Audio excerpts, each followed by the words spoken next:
नमस्कार, स्वागत है एक बार फिर से आप सभी का आपके अपने ही चैनल हनुमान सिया परिवार में।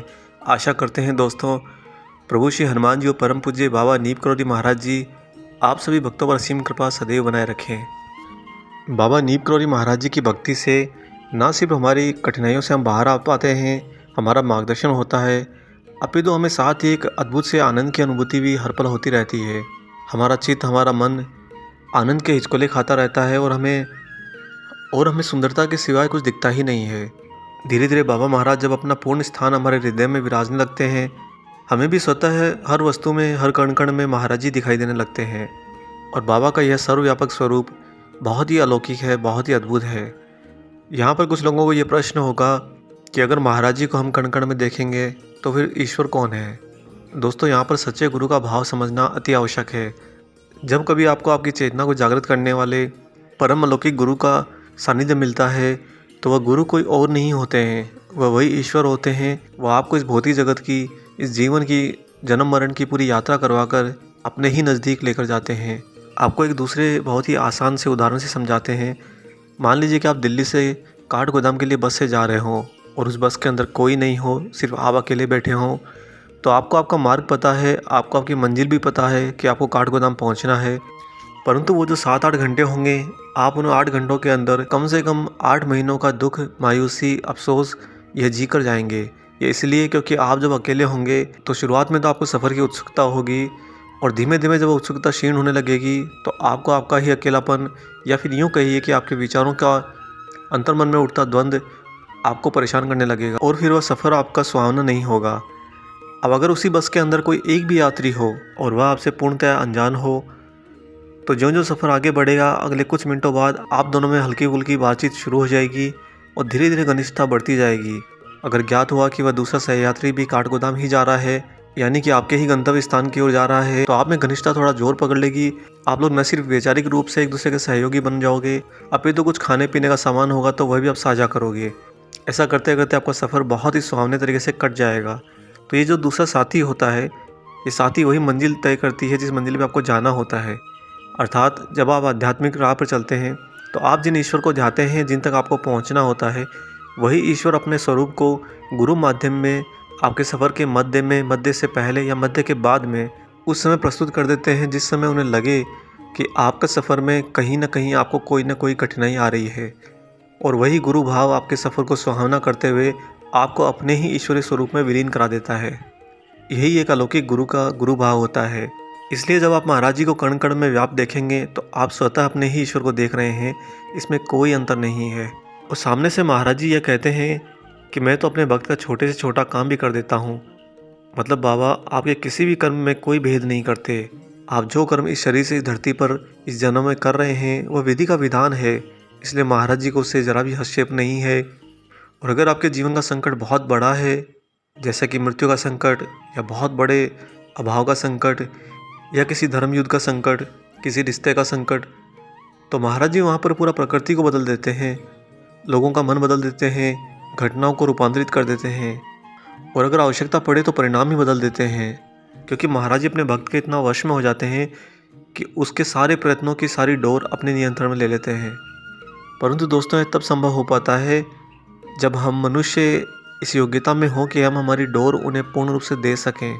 अर्थात हम उनकी एक तरफ तो भक्ति कर रहे हों और ये बार बार कह रहे हों कि महाराज जी हमारे कष्ट हरो, हमारे दुख हरो या हमें समस्या से समाधान दिलाओ, और दूसरी तरफ हम हमारे जीवन में कुछ ऐसे कर्म कर रहे हों जिनसे लोगों को हानि होती हो, प्रकृति को हानि होती हो, किन्हीं आत्माओं को हानि होती हो, तो महाराज जी कैसे हमारी डोर पूर्ण रूप से नियंत्रण में ले सकते हैं। आज आपको एक ऐसी रोचक घटना सुनाएंगे जहाँ पर बाबा महाराज जी ने स्वयं ये स्पष्ट किया कि वे अपने भक्त का छोटे छोटा काम भी करते हैं, भक्त की हर छोटी छोटी घटना का पूर्ण रूप से ख्याल रखते हैं और आपका सफ़र आपके गंतव्य के लिए सुहावना हो, इसके लिए आपके सहयोगी बन जाते हैं। दोस्तों, ये वीडियो आपको अच्छा लगे तो वीडियो को लाइक ज़रूर कर दीजिएगा और वीडियो को ज़्यादा से ज़्यादा शेयर कीजिएगा, साझा कीजिएगा। जितना ज़्यादा लोगों से आप साझा करेंगे उतना ही लोगों तक महाराज जी का कथा प्रसाद पहुँचेगा। और जो लोग चैनल पर नए हैं, प्रथम बार वीडियो देख रहे हैं, आप चैनल को सब्सक्राइब कर लीजिए, साथ ही बेल आइकन को ऑन कर लीजिए ताकि आने वाले सारे नए वीडियो आप तक सर्वप्रथम पहुँचें। आइए दोस्तों, ले चलते हैं आपको इस अद्भुत घटना पर। बाबा की एक महिला भक्त रही हैं सुश्री मंजू पांडे जी। मंजू पांडे की जो माताजी रही हैं, उन्हें काफ़ी अरसे से सांस का रोग रहा है जिससे वह बहुत परेशान रहती थी। एक बार जब उनके दमे की शिकायत ज़्यादा बढ़ गई थी, उनका सांस रोग उन्हें बहुत परेशान कर रहा था। उन्हीं दिनों बाबा महाराज जी का श्राद्ध दिवस आ गया था और वृंदावन में बाबा का वार्षिक श्राद्ध दिवस संपन्न होने जा रहा था। मंजू जी की माता जी जाने की स्थिति में बिल्कुल नहीं थी, इसलिए मंजू पांडे बहुत दुखी हो गई। चूँकि मंजू जी महाराज जी को बहुत मानती थी और महाराज जी से उनका एक अलौकिक प्रेम बंधा था, अतः बाबा महाराज जी के श्राद्ध दिवस पर अगर अनुपस्थित रहे तो इससे उनकी आत्मा पर चोट पड़ती उन्हें स्पष्ट दिखाई दे रही थी। उसी रात स्वप्न में महाराज जी ने उन्हें दर्शन दिए और बाबा ने स्वप्न में ये बिल्कुल स्पष्ट कहा कि तू अपनी माँ की चिंता क्यों करती है, क्यों दुखी होती है बेटा, उसका छोटे छोटा काम तो मैं ही कर देता हूँ। यह कहकर महाराज जी स्वप्न में अंतर्ध्यान हो गए, परंतु मंजू को स्वप्न की स्मृति स्पष्ट बनी रही। दूसरे दिन किसी के निधन से स्कूल बंद हो गया और मंजू पांडे 12 बजे ही घर आ गई। माँ ने कारण पूछा तो मंजू ने बताया कि आज किसी के निधन की खबर आने के कारण स्कूल बंद हो गया है। तो निधन का समाचार सुनकर उनकी माँ ने कहा कि कोई अच्छा समाचार सुना, वृंदावन नहीं चलेगी। मंजू पांडे ने माँ को समझाया कि ये कैसे संभव हो सकता है, आपको सांस की तकलीफ बहुत ज़्यादा हो रखी है और वृंदावन का सफ़र काफ़ी दूर का है। साथ ही स्कूल के प्रिंसिपल से मैंने आज्ञा नहीं ली है और काठगोदाम पहुंचकर रिजर्वेशन भी तो कराना होगा। जब माँ बेटे की बातचीत चल रही थी, उसी बीच स्वप्न में कही गई बाबा की बातें अचानक से मंजू को याद आ गई और महाराज जी के उन पूर्ण आश्वासन वाले वाक्यों से मंजू पांडे वृंदावन जाने के लिए तैयार हो गई। उन दिनों आज की तरह कैमरे सर्विलेंस वगैरह नहीं होते थे, अतः समाज में एक प्रथा थी कि जब कोई कहीं घर से दूर जाता है तो किसी न किसी पड़ोसी को अपने घर में सोने के लिए तैयार कर देता है। इसलिए मंजू जी ने भी अपनी एक पड़ोसन को उनकी अनुपस्थिति में घर में सोने के लिए तैयार कर लिया। माँ के पास उनके कुछ पैसे जमा थे जो मार्ग व्यय के लिए पर्याप्त थे। सामान लेकर सड़क पर आए तो उन्हें अचानक एक एनसीसी कैडेटों की बस मिल गई और बस के ड्राइवर ने बताया कि माँ जी हम तो काठगोदाम जा रहे हैं, तो यह भी उनके साथ हो लिए और काठगोदाम पहुँच गए। वहाँ आकर काठगोदाम में जब मंजू ने रिजर्वेशन की जाँच करी तो उन्हें पता चला कि सिर्फ 2 ही जनाना बर्थ खाली हैं। अतः तुरंत मंजू ने वो दोनों बर्थ बुक करा ली और जब वे लोग ट्रेन में उस कैबिन में पहुँचे तो उसमें अन्य 4 बर्थों पर भी वृंदावन जा रही माइयाँ थी, जो साथ में घर से पूड़ियाँ बनाकर भी लाई थी। जब मंजू और उनकी माँ ने बताया कि हम भी वृंदावन जा रहे हैं तो उन माइयों ने अपने साथ लाई पूड़ियाँ इनसे साझा करी और फिर इन 6 महिला लोगों ने साथ मिलकर पूरे सफ़र भर खूब भजन कीर्तन किया। हंसते खेलते कैसे उनका सफ़र कट गया उन्हें इसका आभास ही नहीं हुआ। वृंदावन जाकर सभी ने बाबा के धाम में दर्शन किए और इस प्रकार महाराज जी ने उनके पूरे सफ़र की पूरी व्यवस्था कर दी थी। जब वापस लौट कर आए तब मंजू ने अपनी माँ को व महाराज जी का स्वप्न बताया, जब बाबा ने उन्हें स्पष्ट कहा था कि तू चिंता क्यों करती है, तुम्हारी माँ के तो छोटे छोटे काम भी मैं करता हूँ।